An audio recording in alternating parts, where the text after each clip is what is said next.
Selamat datang di channel Trading for Better Life. Di video ini saya akan coba analisa beberapa saham yang mungkin diuntungkan dari adanya perubahan peraturan isolasi untuk pasien COVID. Semoga analisa yang diberikan ini bisa bermanfaat dan membantu teman-teman dalam mengambil keputusan. Untuk teman-teman yang mau request saham untuk dianalisa, bisa like dan komentar pada postingan Instagram Trading for Better Life yang dipost setiap hari Rabu dan Jumat. Dan bagi teman-teman yang belum subscribe channel ini, silakan tekan tombol subscribe agar tidak ketinggalan informasi dan analisa saham terbaru yang akan diupload setiap harinya. Sebelum saya memulai analisa, kita akan coba lihat dulu artikel berita ini. Berita ini dipost tanggal 7 Januari kemarin.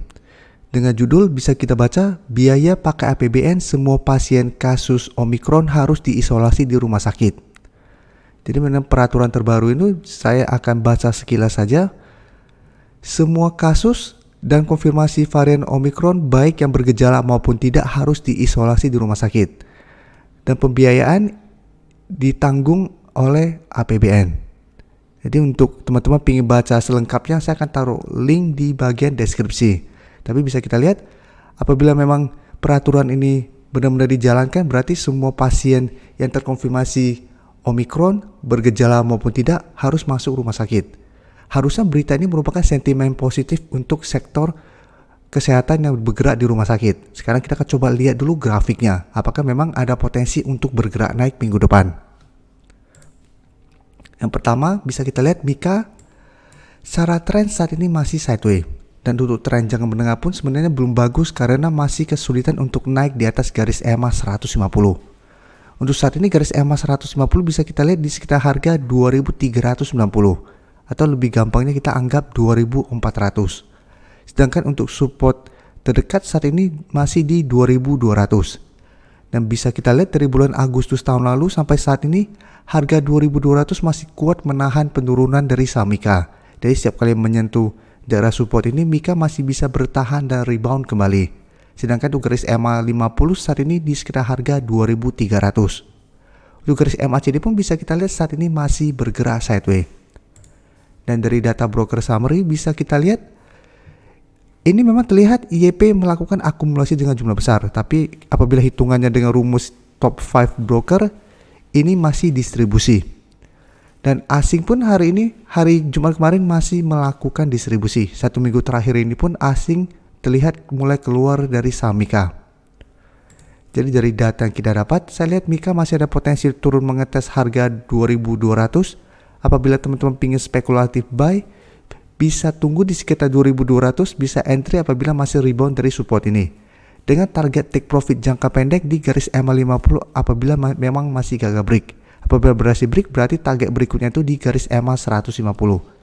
Ingat, walaupun berhasil rebound, selama masih gagal break dari garis EMA 150, Mika trennya belum bagus. Jadi teman-teman bisa trade di jangka pendek atau memang ingin hold selama masih bertahan di harga 2200 pun masih oke.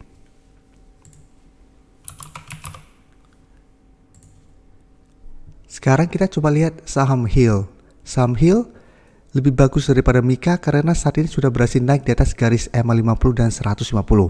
Bisa kita lihat di grafik ini. Sebelumnya Hill masih berada di sekitar support kuatnya di harga 1000 atau support psikologisnya. Beberapa kali berusaha untuk naik di atas garis EMA 150. Sempat naik tapi bisa kita lihat candle belum terkonfirmasi break sudah dekat dengan harga 1100 yang merupakan resisten berikutnya. Satu gagal break, turun kembali menyentuh harga 1000 masih bisa rebound. Dan saat ini sudah terkonfirmasi garis EMA 50 dan 150 telah terlewati. Jadi saat ini harga 1050 sudah berubah menjadi supportnya. Sedangkan untuk resisten terdekat masih di 1100. Dan untuk garis MACD saat ini sudah mulai mengarah ke atas. Untuk Hill bisa kita lihat secara data broker summary ini masih ada sedikit distribusi. Sedangkan asing melakukan akumulasi pada perdagangan hari Jumat kemarin. Jadi dari data yang kita dapat, apabila teman-teman saat ini baru mau entry, wait and see dulu karena hari Jumat kemarin masih berada di sekitar garis resisten di 1100.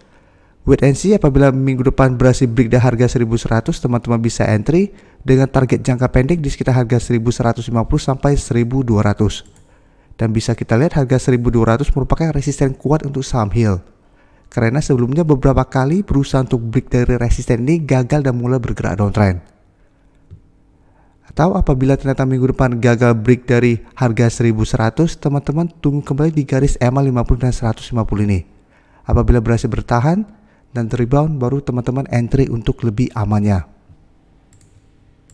Berikutnya bisa kita lihat saham Silo hari Jumat kemarin masih naik 0,87% ke harga 8.700. Dan secara grafik saat ini Silo masih berusaha untuk break dari garis EMA 50. Jadi saat ini masih berada di sekitar atau tepat di garis EMA 50-nya, di sekitar harga 8.700. Sedangkan untuk garis EMA 150 saat ini di harga 8.400 masih berupa support. Memang terlihat, bisa kita lihat ini sebenarnya ada pola double bottom. Sehingga apabila berhasil break dari garis EMA 50, Silo berpotensi untuk bergerak uptrend lagi secara tren jangka pendeknya. Jadi menurut saya Silo menarik untuk teman-teman pantau secara teknikal, sudah mulai ada tanda-tanda reversal trend dari downtrend ke uptrend kembali. Dan untuk garis MACD pun bisa kita lihat sebelumnya bergerak sideways, saat ini pelan-pelan sudah mulai mengarah ke atas. Dan dari data broker summary, pada perdagangan hari Jumat kemarin tidak ada akumulasi maupun distribusi. Sedangkan asing terlihat masuk dengan jumlah lumayan besar. Dan 1 minggu terakhir ini terlihat asing kembali masuk akumulasi saham ini. Jadi dari data yang kita dapat, apabila teman-teman mau entry, bisa pantau saham Silo apabila hari Senin depan terkonfirmasi break dari garis EMA 50 ini, maka Silo berpotensi untuk lanjut naik menuju resisten berikutnya atau target berikutnya di sekitar harga 9.400 sampai 9.500. Jadi di sekitar range harga ini. Dan apabila teman-teman sudah mempunyai saham di sekitar garis EMA 150, Silo masih sangat layak untuk di hold karena saat ini garis EMA 150 masih kuat menahan penurunan dari saham ini. Sekarang saya akan coba lanjut ke saham BMHS. Saham Bunda Medik ini bisa kita lihat secara tren saat ini sebenarnya masih bergerak downtrend. Setelah turun dari garis EMA 50, bisa kita lihat berusaha untuk naik di atas garis EMA 50 selalu gagal break dan terus bergerak turun. Dan saat ini BMHS memang masih berusaha untuk naik kembali atau bertahan di support di harga 800. Dan hari Jumat kemarin memang naik lumayan tinggi 3% lebih ke harga 810. Jadi berusaha untuk kembali bertahan di support 800 ini. Sedangkan untuk resisten EMA 50 bisa kita lihat di sekitar harga 865. Apabila saham Bunda Medik ini berhasil bertahan minggu depan di harga 800, maka saham ini trennya akan mulai bergerak sideways. Jadi dorongan ke bawah sudah mulai melemah, mulai sideways, sehingga ada potensi untuk reversal trend. Dan untuk garis MACD bisa kita lihat saat ini juga masih bergerak sideways.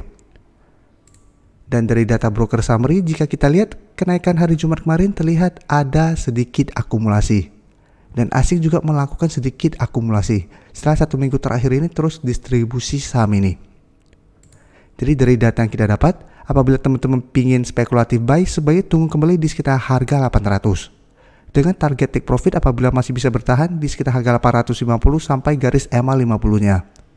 Dan teman-teman harus ingat, apabila teman-teman beli saham downtrend, teman-teman harus sangat disiplin. Karena resiko untuk melanjut turun masih sangat besar. Jadi apabila berhasil rebound, tapi mendekati garis EMA 50 ternyata masih gagal break, saham BMHS masih ada potensi untuk balik turun kembali mengetes harga 800. Apabila harga 800 ini ternyata gagal bertahan, saham BMHS akan lanjut downtrendnya. Jadi harus hati-hati untuk saham-saham yang sedang bergerak downtrend. Dan terakhir saya akan coba bahas saham Kedoya atau RS Kedoya. Sahamnya memang belum lama IPO, tapi sudah bisa kita mulai analisa karena sudah keluar garis EMA 50-nya. Dan bisa kita lihat memang menarik untuk dipantau karena saat ini saham RSGK sudah mulai berusaha untuk naik kembali di atas garis EMA 50. Apabila berhasil break, maka secara tren jangka pendek saham RSGK ini ada potensi untuk bergerak uptrend. Tapi jika kita lihat garis EMA 50 saat ini di sekitar harga 1715, resisten terdekat saat ini di sekitar harga 1800. Dan sekarang kita coba lihat untuk data broker summary-nya, ini masih tidak ada akumulasi maupun distribusi. Sedangkan asing memang tidak masuk ke saham ini. Jadi dari data yang kita dapat, apabila teman-teman memang ingin coba membeli saham ini bisa pantau. Apabila terkonfirmasi break dari garis EMA 50, teman-teman bisa entry dengan target di sekitar 1800. Tapi harus ingat, pertama nih saham yang baru IPO sehingga pergerakannya masih sulit untuk dianalisa karena grafik teknikalnya juga masih belum lengkap. Plus volume transaksi saya lihat masih tidak besar. Sehingga tidak liquid untuk ditradingkan. Bisa-bisa teman-teman beli pada saat mau jual akan sulit. Jadi apabila teman-teman tidak bisa fokus untuk melihat pergerakan saham, sebaiknya fokus pada saham rumah sakit lainnya apabila teman-teman memang ingin membeli saham-saham rumah sakit. Terima kasih telah menonton video ini. Like dan share video ini bila bermanfaat bagi teman-teman. Dan support channel ini dengan cara tekan tombol subscribe agar channel ini bisa makin berkembang dan bisa membantu lebih banyak orang lagi. Terima kasih.